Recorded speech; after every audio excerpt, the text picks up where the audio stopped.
Welcome to Fine Living, presented by Jim Reif Builders on 1240 Radio WOMT. And good morning, ladies and welcome back to Fine Living right here on 1240 Radio WOMT. We are once again with Jim. Good morning, Jim. Good morning, Terry. How are you, my friend? Probably could use a little caffeine, but otherwise good. I hear you, man. Hey, Jim, we're going to just kind of recap last week. We talked about, the proposal delivery and what really is in a proposal when you offer it to a customer. And it's a very detailed proposal. Again, it's not just a 1 or 2 page outline. I mean, you're going in depth with it.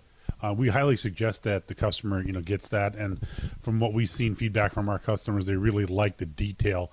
We sit down and deliver the proposal, go through it, try to answer any initial questions. Then they're able to go home and really sit and digest it between themselves, discuss it, come back with a few questions, whatever, and move to the next level if needed. Not only do we want to make sure that all the materials are kind of spelled out in there so you know what you're getting, but also, again, if they're going to handle project management, the types of allowances, types of insurance, and so on and so forth that you need to have. So it's important to have it very detailed. Mm-hmm. And you sit down with the customers and actually go through what each line item is, and not just give it to them and say, hey, have fun reading tonight. No, we do go through it line by line, answer any questions as we go along, because I think that's just the best way to do it. You get those questions right off the bat. Depending on the size of the project, the meeting can be anywhere from a half an hour to sometimes an hour and a half to 2 hours if it's a bigger project. Sure, absolutely. Jim, moving on. So let's say after the proposal delivery is completed and the customer is decided to move forward with Jim Reif Builders, they're ready to sign the contract. And so I guess the question there is, how does that process work, or what do they need to know?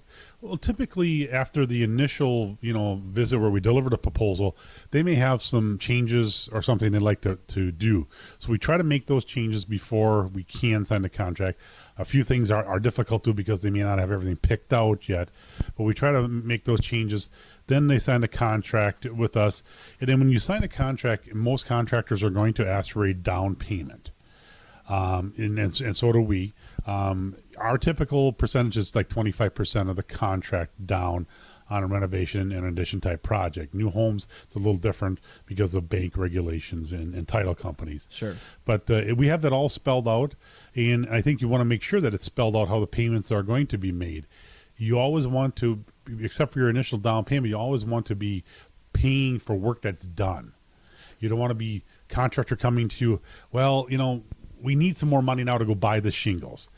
A good contractors typically don't ask for things like that. They've got cash flow to be working and running the projects. They've got credit at the lumberyard and so on. Sure. So they don't have to ask for a lot of money up front. So it's not putting you in jeopardy per se. And not to interrupt you there, Jim, but I think that if an individual is or has worked with someone that maybe has gone that road, I think that should be a red flag right away, because I think you just said, the cash flow, which just shows the professionalism of Jim Reif Builders. Correct, and a few other really good contractors in the area, but it's important that people understand that you work with a contractor, that this is their livelihood. They're not doing it part time, and they've worked hard to create a successful business, and they with that comes successfulness. They should have some money on hand to be able to operate and work on your project and accept the payment once a month, and usually again for work that's been completed. Sure, absolutely. Okay, Jim, after the down payment is required, then what? Then we move into another phase where we're going to finalize all the selections. Again, depending on the project, if it's something with the outside of your house, we're going to have you sign off on shingle colors and siding colors and brands and so on like that.